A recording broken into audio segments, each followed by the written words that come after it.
Hey, wrestling fans, this is Gary Michael Cappetta, and you're listening to Perched on the Top Rope. The following announcement has been paid for by Perched on the Top Rope. Welcome, everyone, to Perched on the Top Rope. I am your host with the most. And as you can see, I bring home six figures a year, ladies. So if you don't like action figures, I'm sorry. Gary Michael Cappetta, how are you doing today? I'm doing fine, thank you. This conversation is a long time coming. You and I have had on and off appointments, and I'm glad to finally see you. Yeah, absolutely. And thank you for coming on today.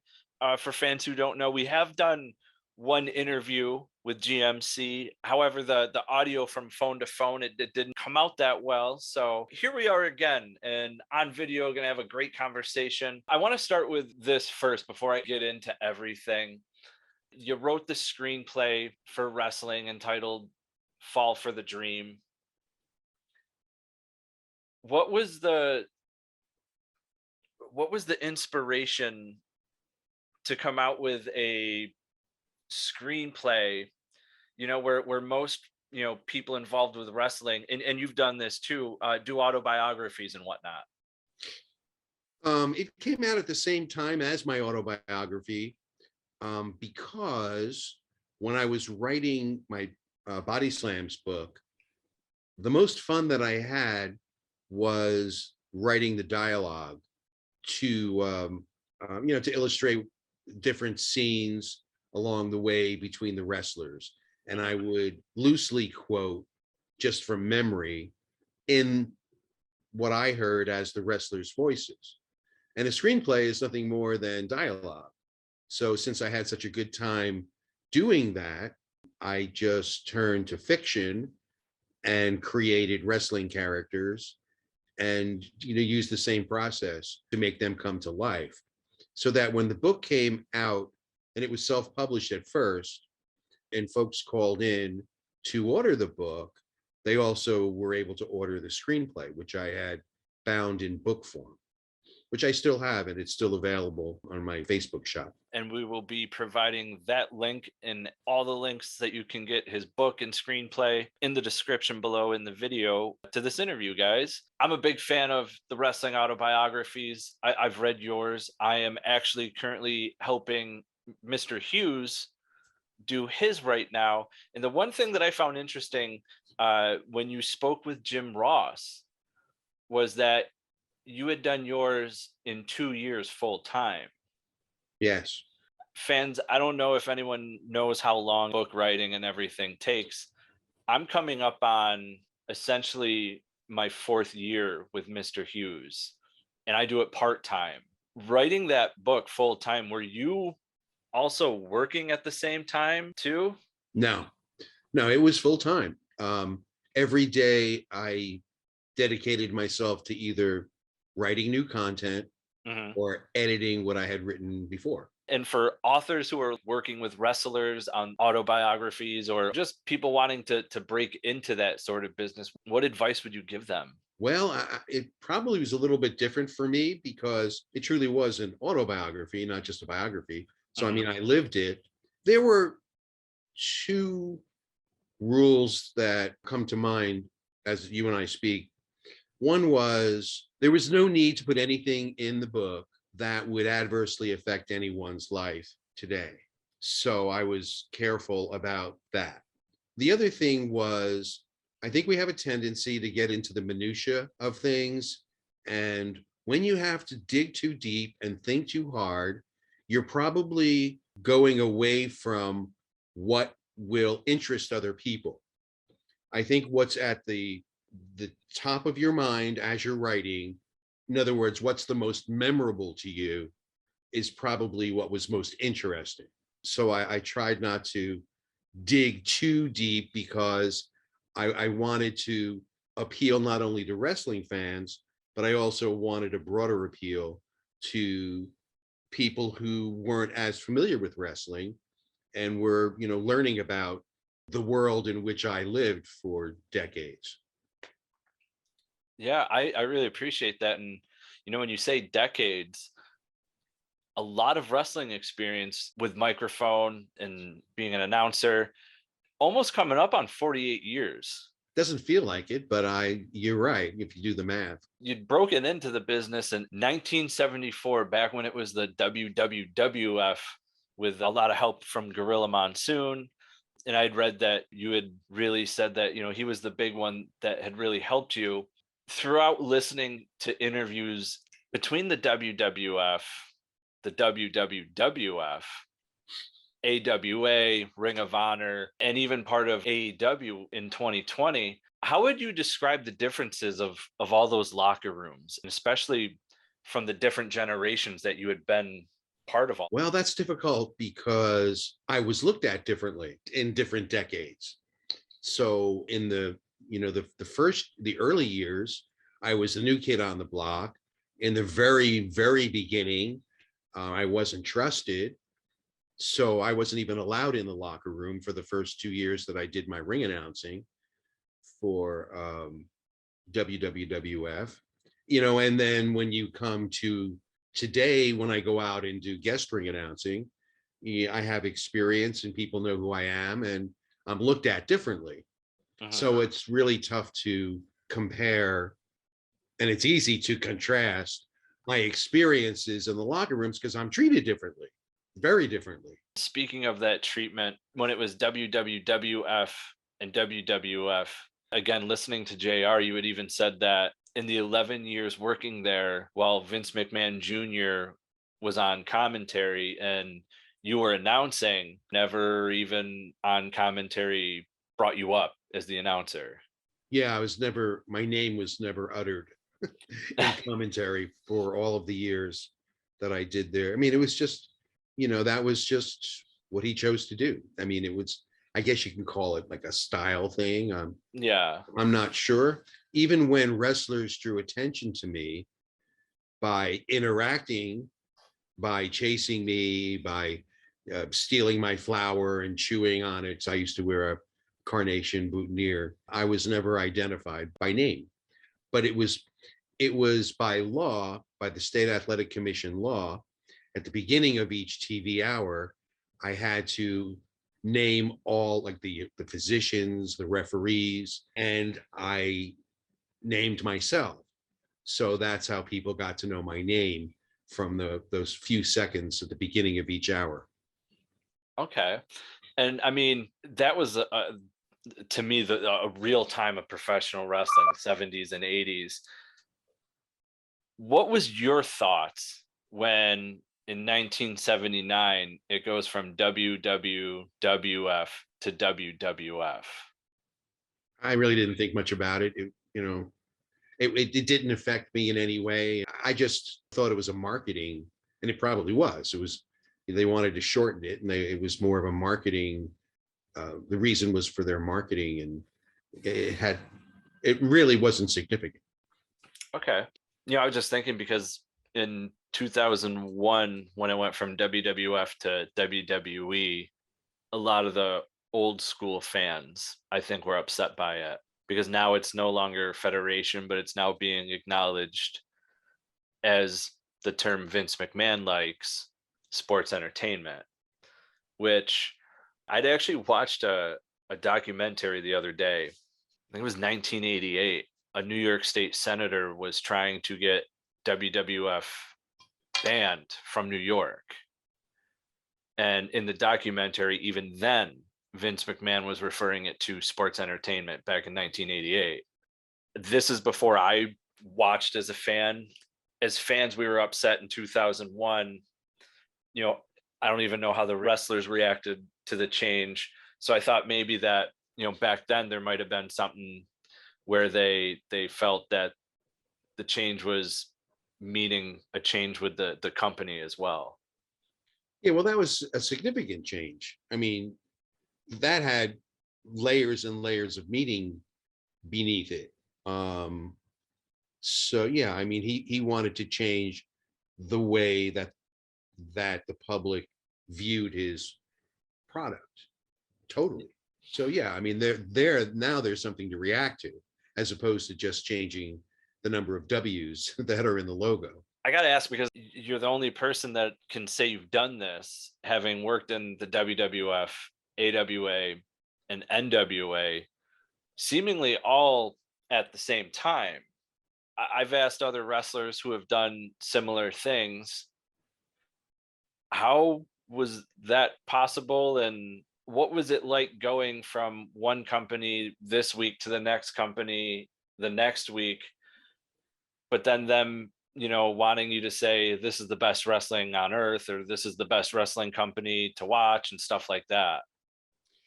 I don't know how it was possible, because if I owned one of those promotions, I wouldn't allow it. It didn't last long because I put a stop to it. It all had to do with my announcing at the Meadowlands Arena, where both the WWF and Pro Wrestling USA, which was both the NWA and the AWA, were holding events at the same time. And they were holding almost monthly events. So every other week I was there, one time for WWF, and then the next time for NWA and AWA. And I knew that a large part of my success, especially with old schoolers and back in the day, had to do with my credibility. And my credibility made me more valuable to whichever promotion I was working with. So I felt that if I was going to the arenas, as you said, and saying this is the best damn wrestling in the world, and I was saying that about the competitors, that what kind of credibility would I have? So I came to a point where I had to make a decision. Was I going to continue to work with WWF, or was I going to transition? And at the time, it was I think it was 85, where Vern Gagne asked me to start announcing for his new TV show on ESPN. And it was a national broadcast as opposed to WWF, which was still regional. People can't wrap their minds around that, because all of the years that I worked, the 11 years that I worked for the McMahons, it was a regional promotion. It wasn't national. We were seen in Japan. In fact, just yesterday, someone sent me footage of the Japanese wrestling show showing Antonio Inoki wrestling a boxer in the Philadelphia arena where I was the ring announcer. So I very rarely have ever had an opportunity to see my work from back then on Japanese television. So that was pretty cool. So at that point, people in Missouri and people in Florida and people in Canada, they were not exposed to the Vince McMahon wrestling product. Uh-huh. And this was an opportunity for me to be on national television for the first time. And I knew that I didn't have much of a future with WWF anyway. So I made the decision. I just stopped going to the WWF shows. I didn't formally quit. They didn't fire me. I just stopped going. They had annoyed me about other things, and I didn't feel the need to show them the respect that I thought that I had deserved that they never showed me. So I just started announcing for Vern Gagne. Okay. And at the same time for Jim Crockett at his house shows in the Northeast. Yeah, and that's the interesting part that really kind of intrigues me when you say that about, when it came to the WWF.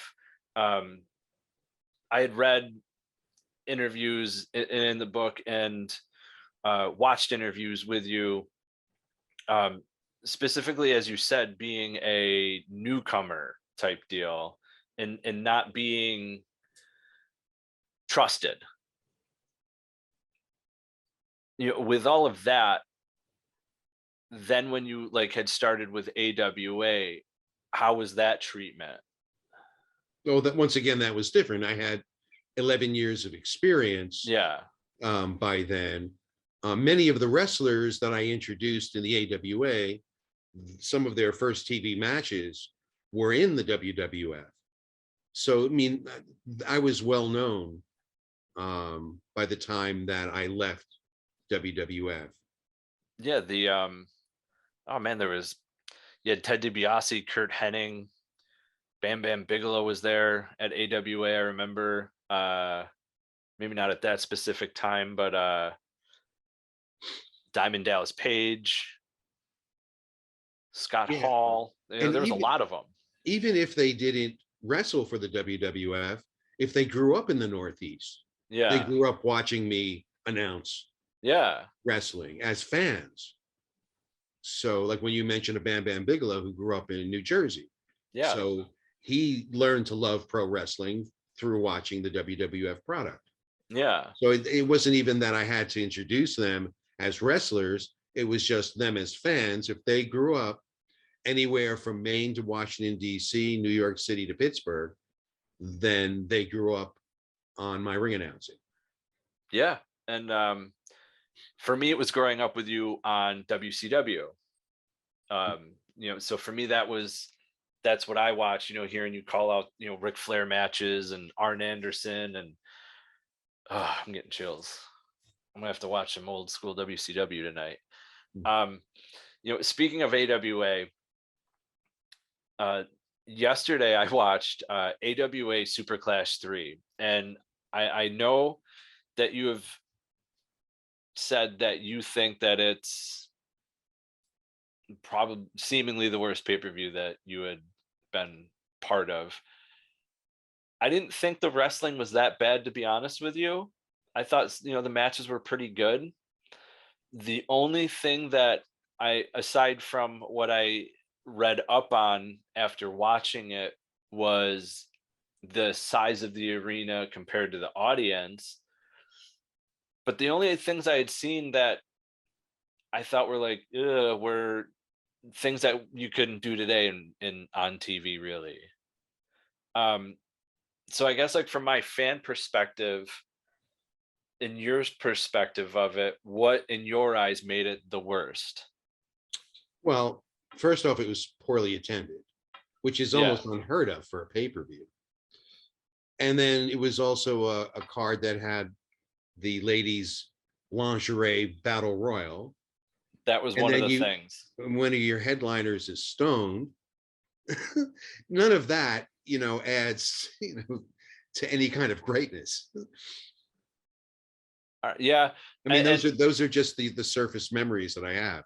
yeah, no, I mean, that's why I said, like, aside from the attendance, because it's like I remember the arena. It was like a 95, 100 person arena, and there was maybe around 2,000, something like that were there. And as a consequence, I mean, it was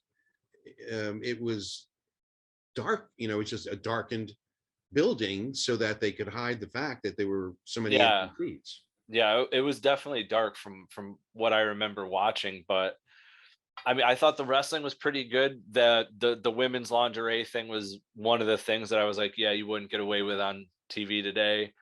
And then there was another spot in the intergender tag team match that I noticed that I was like, all right, wow, where I can't remember the wrestler's name, but he grabs a Medusa, and then his tag team partner just starts like spanking her because she like ran away at first when he started it. And then one guy grabbed her, and I was like, okay, yeah, that wouldn't go over well today. I didn't even remember that. It was creepy. I mean, Yeah. the kinds of things that I mentioned that stick in my brain, they're all. I mean, it was just creepy. Yeah, those were the ones that stuck out to me, that it was like, yeah, this would not go over well today. The wrestling matches themselves I thought were pretty good though, but those were the things that like struck me that I was like, yeah, this would not fly today. That's why, like, I asked, because I wanted to see if it's seemingly the same opinions on it that made it the way it was. But you expect good wrestling on a pay-per-view. Yeah. That's not something that would stand out in my mind. Yeah, no. And then the main event with the Rock and Roll Express ending in I want to say it was like a double disqualification, because both teams were counted out, or used, it was a street fight or something, but something happened where they disqualified both the teams, I remember. And I think with a main event like that, it's something you don't do in a main event either. I found that to be the lackluster with the main event ending that way. Yeah, for any and all comments that I've ever made or anything I've written in my book about Vern Gagne, mostly as a result of him being out of touch. He always treated me well. He, I guess, he valued his product enough so that he flew me in from the East Coast, not only to do that pay-per-view, but also to do his Wrestle Rock pay-per-view in Minneapolis. And he always delivered, what he promised me. He always was very respectful. I personally, I had high regards for him. There was one time, it was when he brought me out to Minneapolis for the Wrestle Rock pay-per-view. It was at this huge Metrodome, Hubert H. Humphrey Metrodome. And the morning after the show, I got a call from his secretary. Now they had booked my transportation, so he knew that my flight wasn't until later in the day. Just to show you the kindness, and asked if I wanted to come on over to their studios until I had to go to the airport, and they would take me on a tour to see their production facility. And I did. And that was very thoughtful. That's not something that would have happened with a McMahon. It just, yeah, it was just a very kind gesture. Yeah. I've always liked AWA. It was just that I wanted to see the differences on the takes. Because other than that, the only thing that I kind of wasn't a fan of was with Kerry Von Erich and Jerry Lawler, stopping of the blood type deal. And then at the end of the whole pay-per-view, is you did get the old school vibes of wrestling. And at that time, wrestling had already started into the next phase and transition with the more WWF like characters, I guess. Yeah, I guess one's just thinking back, one strength of the pay-per-view, if I'm not mistaken, and correct me if I'm wrong because you just saw it, was the mix of wrestlers that usually didn't compete against each other. Yes. Because more than one promotion was represented. Yes, there was so that was cool. Yes, WCCW was there because Jeff Jarrett was the lightweight champion and he wrestled on the card. And I think there was another promotion that was involved too. Really? Jeff Jarrett wrestled on that card? Jeff Jarrett wrestled on that card. He hold on, I'll be able to pull it. No, the reason I'm asking that question is you would not have been able to convince me that about 4 or 5 years ago at a convention, which also had a wrestling card, and their main event was Jeff Jarrett against Matt Hardy, and I was brought in to guest ring announce that match. I would have sworn anything that was the very first and only time that I ever introduced Jeff Jarrett. Yeah, I just have no memory of it. There are just so many tens of thousands of matches that I've introduced. I just, a lot of it just goes by me. I don't remember. Yeah, he wrestled for the and I'm not doubting you. I just think it's amazing because up until 20 seconds ago, I thought I only introduced Jeff Jarrett once. Interesting. Yeah, no, it was WCCW light heavyweight champion Jeff Jarrett taking on Eric Embry. And it was the second match of the night because the first match was Cactus Jack and the Rock and Roll Express taking on the Guerrero brothers. And then there are countless number of young up and coming wrestlers that I introduced under different names who went on to become stars, and I would not remember that, like a Rob Van Dam or Scott Levy, Raven. They were wrestled under different names in WCW, Triple H. And, unless I'm, keyed into it or aware for some reason, they came through quickly. They weren't with the promotion. They weren't signed. I don't know. I don't believe they were signed with the promotion, but they were not there often, and their tenure didn't last long before they went on to the stardom that they achieved. So it doesn't necessarily mean, Hacksaw Jim Duggan, when I introduced him, it was Jim Duggan, but it was never Hacksaw because he was just breaking in. Yeah.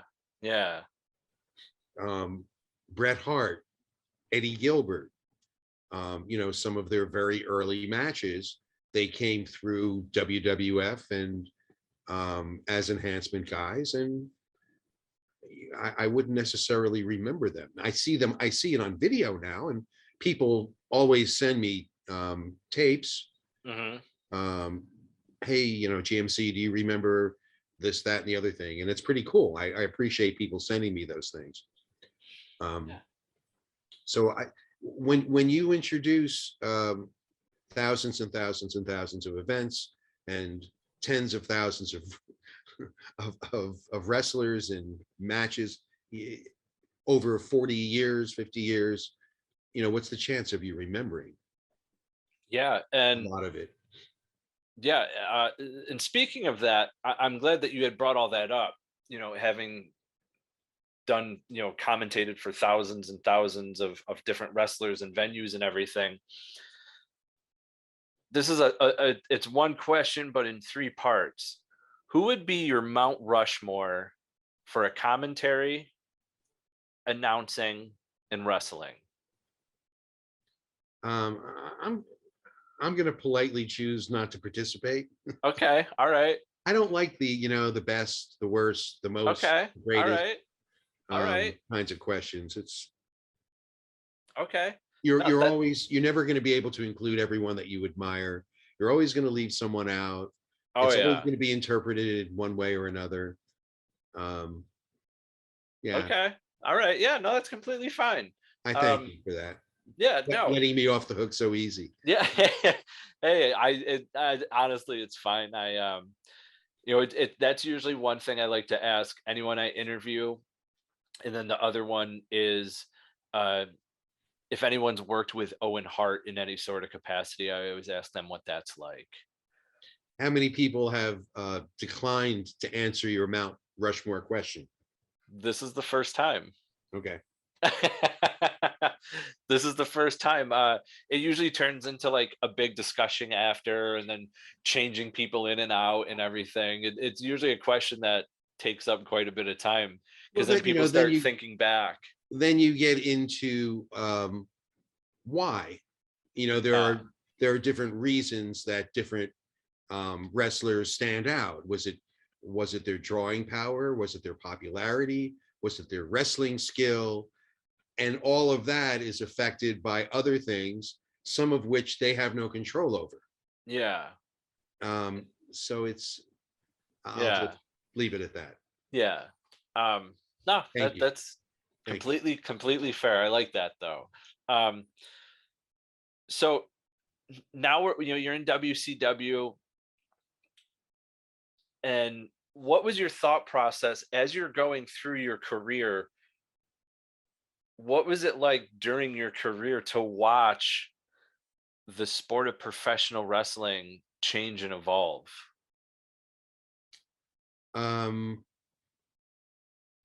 Well, I saw a huge change just from changing promotions, from introducing wrestlers in the Hulk Hogan WWF, those events, mid-'80s, and then going to the Dusty Rhodes NWA.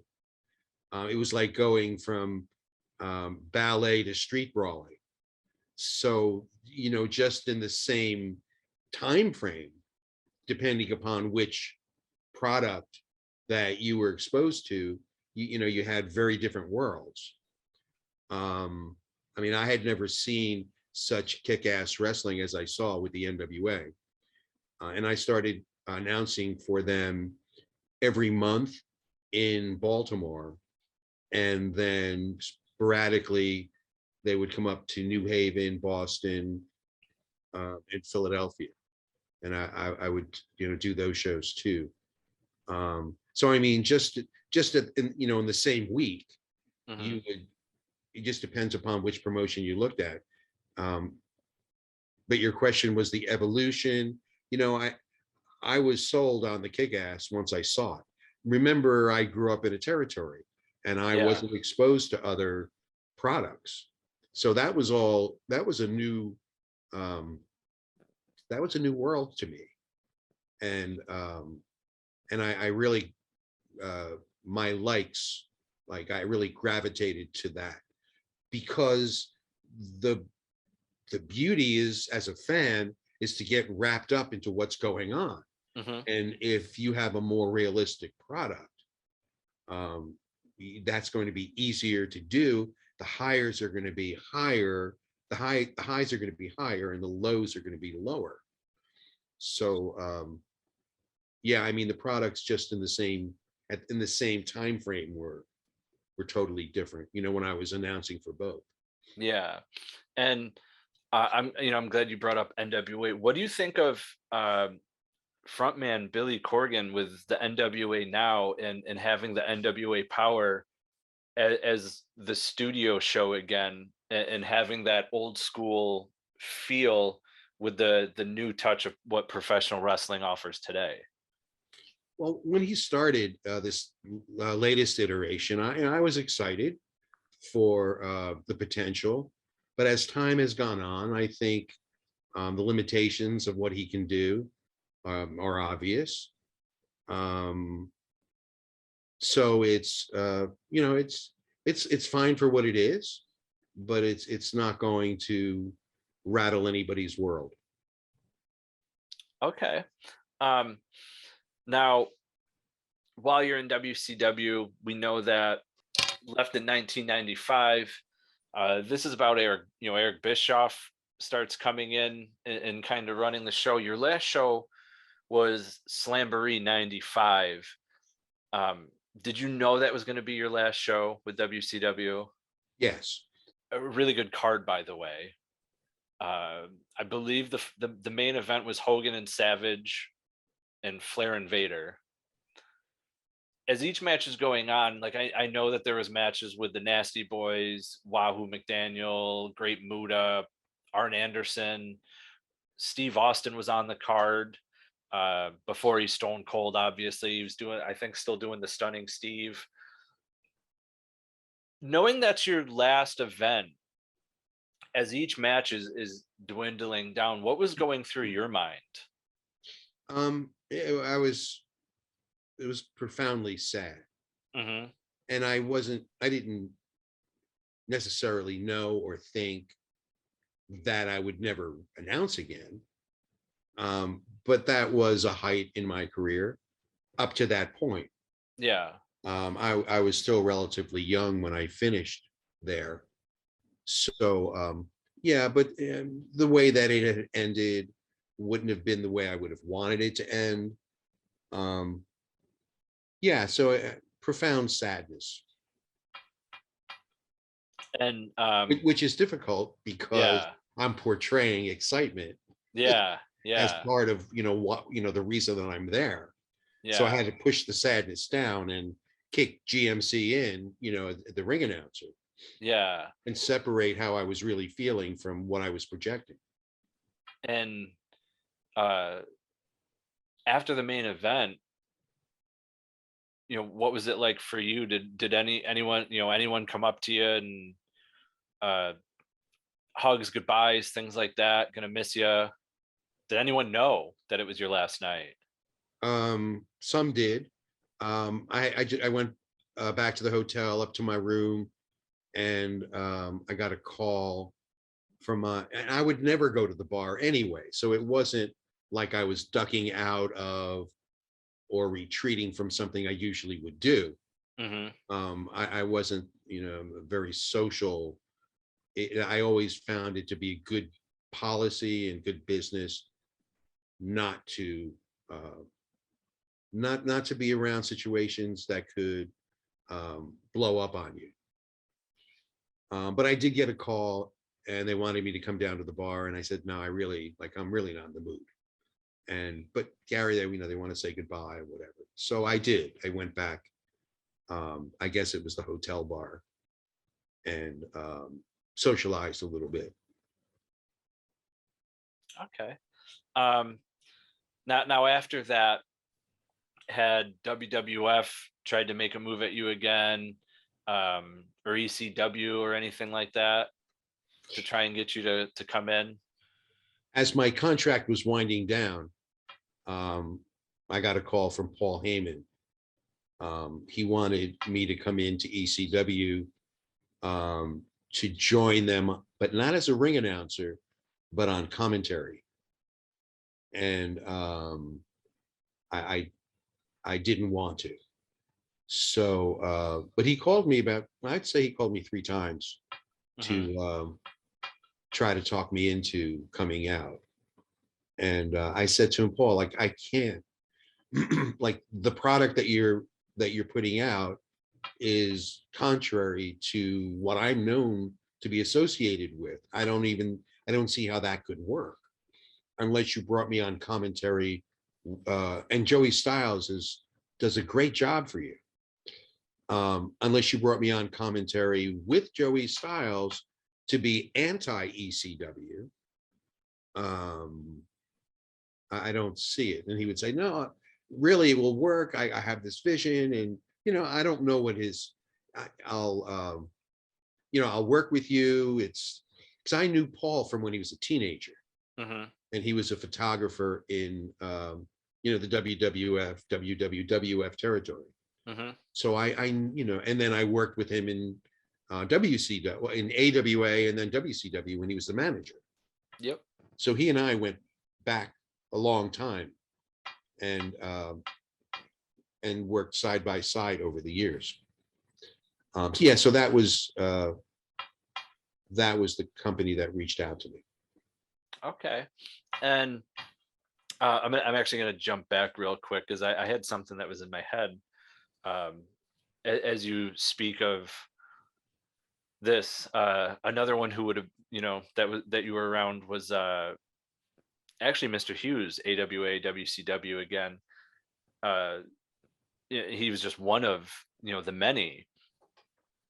During your time in WCW, you got to travel the world. What was the traveling like? But did you have a favorite country while being able to essentially tour the world and work at the same time? I'd say the UK. I always enjoyed going to the UK. I love Germany too. Germany the fans were fun. They were really starved for live wrestling action. So when we came to town, it was truly a huge happening. And when we toured in Europe, we were treated like a touring rock and roll band.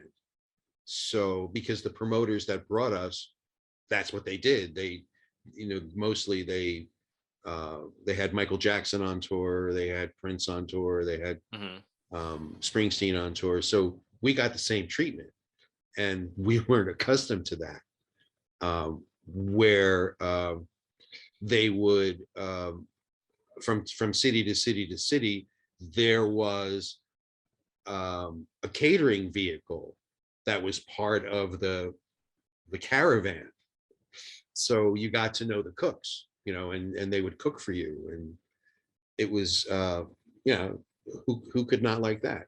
Yeah, right. I enjoyed visiting different places. I enjoyed meeting different people.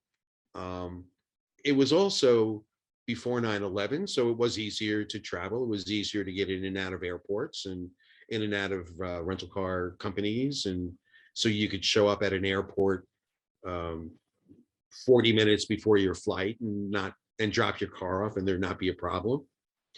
But so I don't know that I could do it today, do that many events in the course of a year. Yeah. and still retain my sanity. Yeah. I was just in Wisconsin for a guest ring announce gig a couple weeks ago, and you know, I don't know that I could do that every day. It was enjoyable, and everything went well. Took the Yeah. train to the plane. Someone was there at the airport to pick me up. An hour and a half to the casino where I announced. Next morning they were there. I mean, it was flawless as far as, you know, those promoters. It was Midwest All-Star Wrestling. They did a great job, and I appreciated their hospitality. So that was the best of circumstances, and those was long days and 10 degrees below zero, and Yeah. you know, I can do it here and there, but I don't know about that being a daily grind for me. I'd been to London and Dublin, and I thought England and Ireland are two beautiful countries. And now it got me thinking, when you had heard WCW was going to go to North Korea, what did you think about that? And did you watch the Dark Side of the Ring episode on it? I don't think I did watch that, Okay. and it was not something in my orbit. It had nothing to do with me, so I really, you know, at the time, I don't know, I had no connection to the North Korean show. Okay. If they'd asked you to have gone and been a ring announcer, would you have done it? Yes. Okay. All right. Again, I was thinking of the travel, and that all just like started coming up. Yeah, You know, but that was 30 years ago. yeah, no, but like as we were talking about with the travel and being in WCW, I was like, wait a sec. In my head, I as we were talking, I was like, wait a second, he wasn't part of that. Ask about it, because now it sparks to me sparks an interest. Was he asked? What did he think of it? You know, did he talk to any of the guys that were going to go over and get their opinions and thoughts about going and stuff like that? No, I pretty much didn't even know it was happening when it was happening. Oh, wow. Okay. Yeah, no, like if things entered my orbit, then I would deal with them. For instance, the very first time that WCW toured Europe, Hmm. you know, a week or so in advance, we got our tickets and our air tickets, and all of the wrestlers got business class tickets, and me and the referees were you know, just got the basic coach. And I said, so I went into the office and I said, what's this all about? Well, you know, the wrestlers are bigger, they need more room. And I said, no, I don't think so. I said that there's a lot more to this, you know. So they bumped me up to business, and every time we traveled internationally, I was in business class. So you know, that when something arose and I had an issue, I addressed it. But a lot of these things that in later years are widely discussed, or Yeah. when they were happening, it wasn't a big deal. Okay. So Now, that, to me, that was a big deal, oh, it would be for me too. because to be you know, it honest with you. affected my comfort in my daily, you know, work life, and Yeah. how I was being perceived. That also was important to me. Yeah. I can understand that.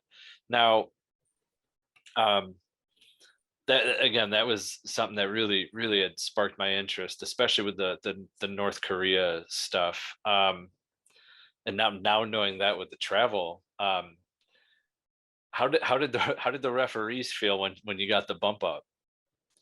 I don't know. We never discussed it. Oh. I felt, I might be wrong about this, but I do think I said something to them. I said, well, you know, go in and say something. The, you know, head of security, he was up in business, Yeah. which would make sense because that's where the stars that he was overseeing were. Yeah. Yeah. It Now, was right. I used to feel badly for the business people that were traveling on those flights when they yeah, got invaded by by the wrestlers, because there was so much garbage that went on during those long flights when you're confined and you put so many wrestlers in a small area for that length of time, and you're going to get blowups. yeah, I've like I said, I've read your book, and some parts with the Steiners and PN News are pretty funny. Sorry to PN News if he doesn't find it funny, but I kind of did. There's a picture in my book of that was taken in business class. Somebody had slipped something in Bill Dundee's drink, Yeah. and then when he went out, they took, I think it was shaving cream, and they spritzed the top of his head, and then they took a cherry from someone's drink and put it in the top, and he's just like leaning over and out of it. I remember there being a picture in my book of that. Also in my book, there were pictures of Steamboat and Sting sleeping on the tour vans. Yeah, I mean, they were fun days. Yeah. Again, like I said, I remember reading it in the book, and I chuckled because it was a funny story, and if fans want to know the story, I would highly suggest picking up the book. It was funny. I thought it was entertaining. I'm sure at the time when things like that were going on, a lot of the guys didn't find it funny with the pranks and the jokes and everything, but I was rarely ribbed. It didn't happen very often. But I did make the mistake coming home from a European trip in business class. I was sitting in the last row of business, and I made the mistake of falling asleep. And when I woke up, my fingernails were painted red. That's minor. I mean, when they start shaving eyebrows and stuff like that, and how dangerous it might be, not knowing what anyone's allergies are, or to put something in someone's drink, that I don't find that amusing at all. But yeah, so little, and the key is you just don't sell it. You just don't react to it, and yeah. you don't make it worth being ribbed, and they'll stop ribbing you. Well, yeah, because that's what they're looking for. They're looking for the reaction. Like that's what they want. Right. This part interests me. How did talks with Ring of Honor start with 2003? Because you did a lot of the part of the DVDs with like backstage interviews and things like that. That was something I initiated. Mhm. There was great buzz about Ring of Honor. It was based in Philadelphia, so it wasn't far from where I was. So I asked my friend Eric if he wanted to take a ride over and check out the product. And I bought ringside seats and went. I was blown away by what I saw. And I got in touch with Gabe Sapolsky, who was in charge. And I complimented him on, what I saw. And I, and I had said to him, and this was at, at a time where WWE was, entertainment, like getting away from the grittiness of wrestling. And it was at a time when ECW, I guess it was after ECW, but they had been doing the violent hardcore stuff. Neither of those things I was fond of. Mhm. So when I saw Ring of Honor, I was blown away. And I said to him, if there's anything I can do to help out your promotion, it could be on camera, it could be behind the scenes. It really doesn't matter. I'd like to contribute. And the only thing that I do not want to do is ring announce. But if there's any other way that I can help you to continue to succeed, whatever little contribution I could make, please let me know. And a few weeks later, he gave me a call and said, how about doing the backstage interviewing? And because they didn't have regular TV, they had, it was for their DVD collection. So, Yeah. and that's how that started. I initiated it. Okay, awesome. Was at the time, was there anyone that specifically stuck out to you in Ring of Honor that you liked? Bryan Danielson. Okay. But I mean, this roster, Samoa Joe, CM Punk, Bryan Danielson, Nigel McGuinness, Jay Lethal,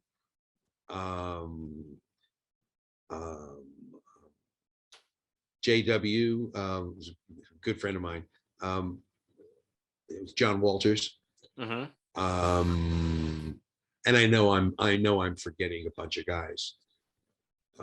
Yeah, I mean, when you see where they went from Ring of Honor and how many of those guys became, international superstars. AJ Styles was part of that roster.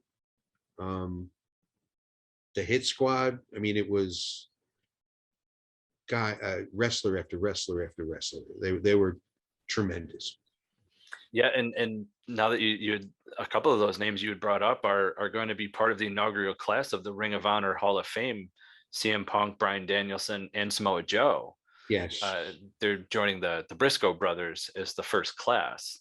there was it always stuck in my brain just because I always thought it was kind of funny.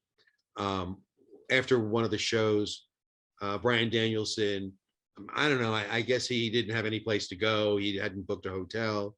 One of the other guys, John Walters, was staying with me. So John came over to me and said, "Do you mind if I ask Bryan if he could stay at your place?" So I said, "Sure, not a problem." So they come back to my place, and I have this giant screen TV here, which at the time wasn't all that typical to have such a large setup. And I gave him a bunch of tapes. I think they were tapes. Could have been DVDs. No, I think they were tapes to watch. And he sits right here on the floor and he starts putting tapes in and he's watching. And I wanted to know if he wanted like something to drink. So he's sitting on the floor here and he's watching an old NWA. And I'm trying to get him to answer my question, like, you want something to drink? And he's like kind of ignoring me, and he's just zoomed in and focused on what he's watching until he just like looked over at me and said, "Never interrupt an Arn Anderson match." And he was dead serious. And it's kind of fun now that both of them are working with AEW. So there you go. Yeah, awesome. And speaking of AEW, you got to have a spot in AEW in 2020 with the weigh-ins with Le Champion, the Painmaker, Chris Jericho, and Jon Moxley. How did that all come about?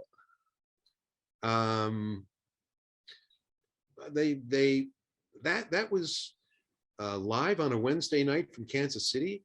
And the first I heard from them was 4 days before. It was on the Sunday. And I'm not sure why they were having difficulty finding me, because I think I'm kind of easy to find online. But I was getting calls, I was getting messages that they wanted to talk to me. And I think it was Jericho's idea. I'm not actually sure why Justin couldn't have done it. But what they told me was we need a big voice. Justin has a big voice. So I don't get it. And I was flattered. Yeah. So they sent me a tape of a boxing weigh-in that they wanted to emulate.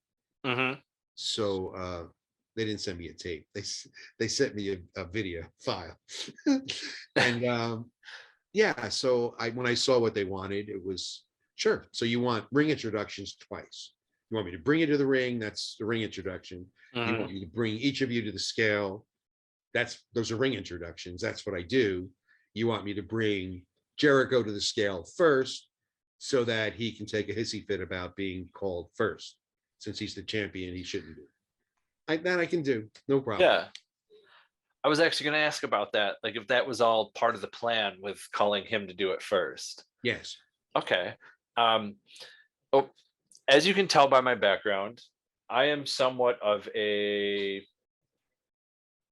collector and or nerd, depending on how you want to put it. I like the video games as well when it comes to wrestling. And I found it shocking that I believe the first video game that you were part of is 2004 with the Acclaim's Showdown, Legends of Wrestling, Mm-hmm. PlayStation 2, Xbox. I'm personally a fan of the game because of it's all legends. You know, it wasn't like the current people from this roster, current people from that roster. It was all the legends. How did you get approached for that game? And what was like that process like of having to do all the voiceovers? I'm not sure there was anything.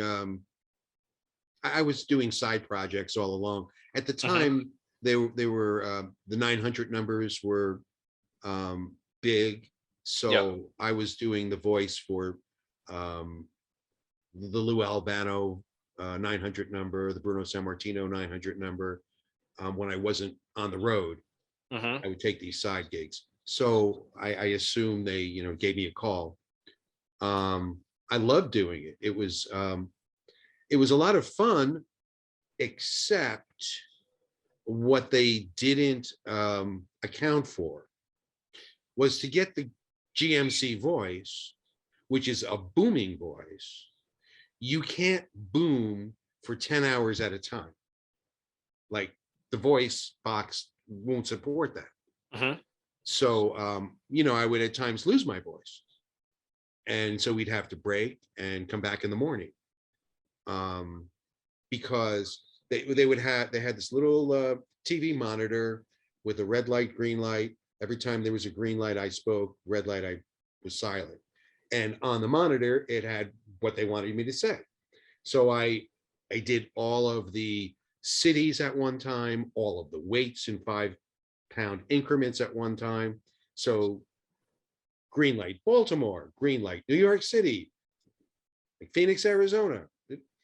And so I had to, and at the end, the computer was going to put it all together for one introduction. 185 pounds, 190 pounds.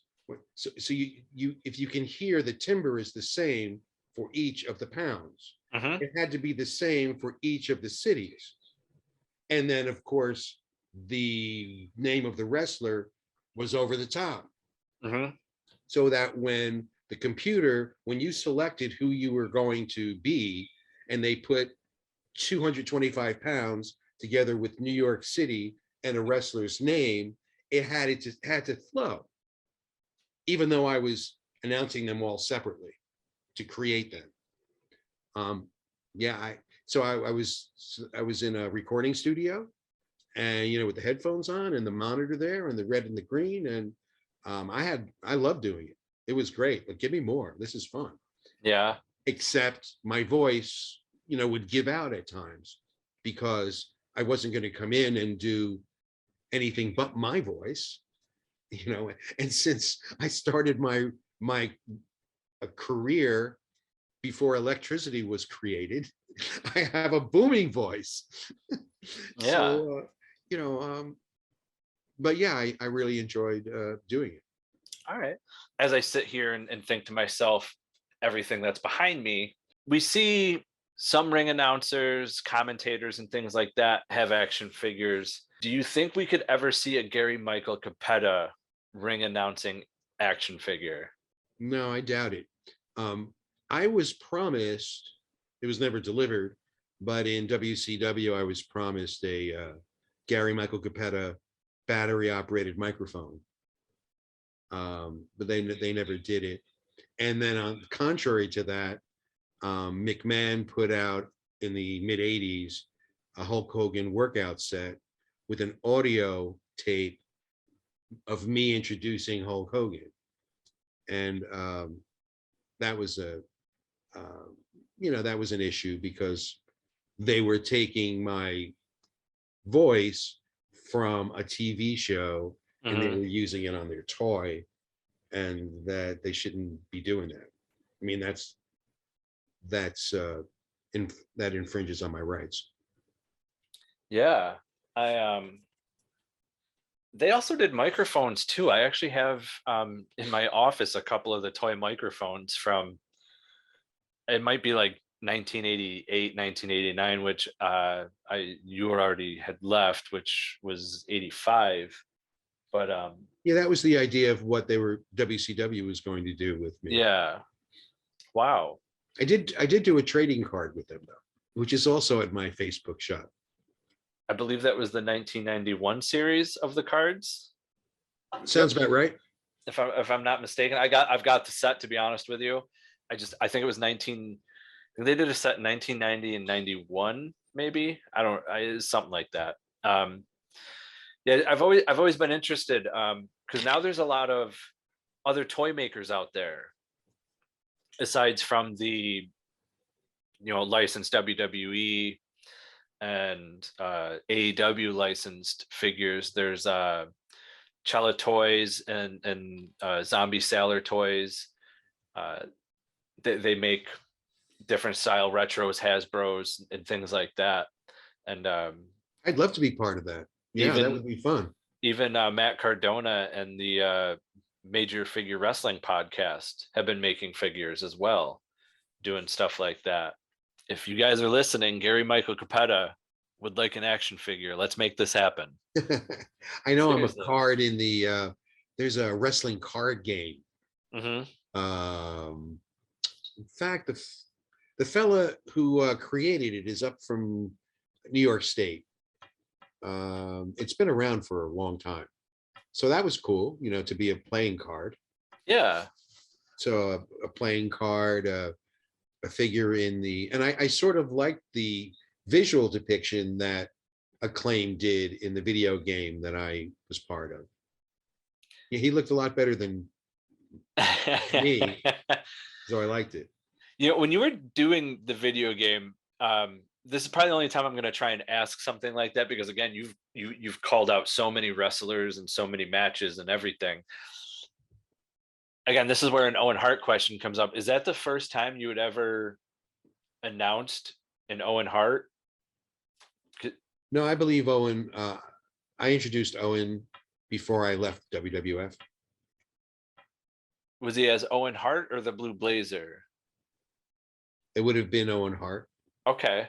All right. Well, I could be wrong, but that I think I did. Okay. Did Owen also go to WCW? He did do something in WCW. He had a couple matches. Now that you say that. Was it? And because if it was 95 or earlier, then I would have introduced him there. It was. He had a transitional period between spots in WWF, and he had done a couple matches in WCW. Yeah. Okay. Yeah, I do remember Brett. When Brett first came to WWF, a lot of people don't remember, but he had a stint and then he left. And then when he came back was when his career took off. But he was still really young the first time he came into WWF. And that was the first time that I introduced him. He was a very quiet guy, very studious. He would come in, he would change, put his gear on, reach into his gear, grab a book, and go to the corner and read until it was time for his match. Oh, wow. Now, what do you think of the Owen Hart Memorial Cup, the men's tournament and the women's tournament that they're doing in AEW? Yeah, I think anything to memorialize Owen, who was, a terrific wrestler and a wonderful guy. I'm all for it. Awesome. Gary, I want to thank you for taking the time to speak with me today. This was really, really fun and intriguing. I learned a lot, and especially in the beginning when we talked about writing books and everything. What sort of advice would you give to anyone who's trying to break into the announcing business and professional wrestling slash sports entertainment now? Even though I know that you had a totally different way of how you got in compared to how it's done now. Number one is to get as much experience as possible. In this environment, it's easier to I know that today's ring announcers may think this is like I'm crazy, but it is easier today to find work than it was when I was breaking in, because wherever you lived, there was only one promotion. And usually that promotion had their ring announcer, which was me for many years with the WWF. So no one else was ever given an opportunity. And if you don't have an opportunity to hone your craft in front of a crowd, there's no way you're going to get better. So today, with so many different promotions, I would just say number one is to get out and do it. And everybody starts in the same way, in that there are certain announcers that have come before you that you might pattern yourself after. But after you get out and you get more and more experience, you'll create your own persona. You'll borrow from others, but then create your uniqueness. Work as much as you can. That's the number one rule. Okay. And before I let you go, what was it like being backstage with AEW? It was fun. They were very very nice to me. The announcers have their own locker room, so I knew Jim Ross and Tony Schiavone. I had worked with. I knew Justin Roberts before when he was still working with Indies. Believe it or not, back in 2001, he contacted me because I was going on tour of the Midwest to promote my book, and I hired him to come out and work with me. So I knew Justin in a different way from way back. I had never met Taz before, but it was great to meet him. I'm not sure why Dustin Rhodes dressed in that locker room, but so I got to see Dustin. It was a positive experience. Awesome. Gary, let fans know where they can find you on social media and all that good stuff, and promote anything you got coming up. Facebook is facebook.com, and it's my initials, GMC, the number 4 real, GMC for real. That's where you'll find the GMC shop if you want to purchase the book or a signed trading card or t-shirts, the world's most dangerous announcer t-shirts, and stuff like that. I'm Gary Cappetta on Twitter and Gary Cappetta on Instagram. So first weekend in May, I'm going to be at an 80s wrestling convention in Morristown, New Jersey. So I'm in the process of transitioning my home base.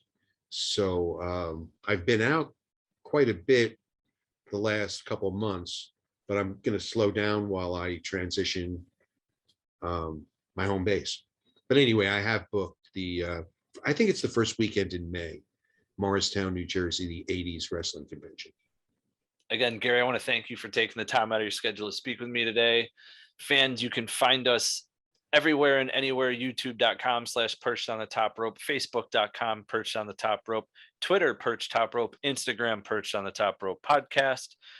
You can also listen to this podcast on Apple, Google, Stitcher, Podbean, Podbay, Amazon, and anywhere and everywhere, including Spotify, that you can find podcasts.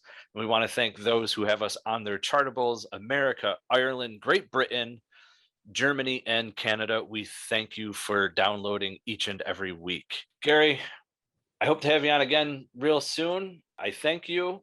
I appreciate it. Thanks for inviting me. You're welcome. Thank you. And fans, remember, spoiler free's the way to be. We're out. Hey everyone, thanks for watching that video. If you liked what you saw, make sure you hit the like button and make sure you hit subscribe so you can get all our content here at Perched on the Top Rope. And fans, remember, spoiler free's the way to be.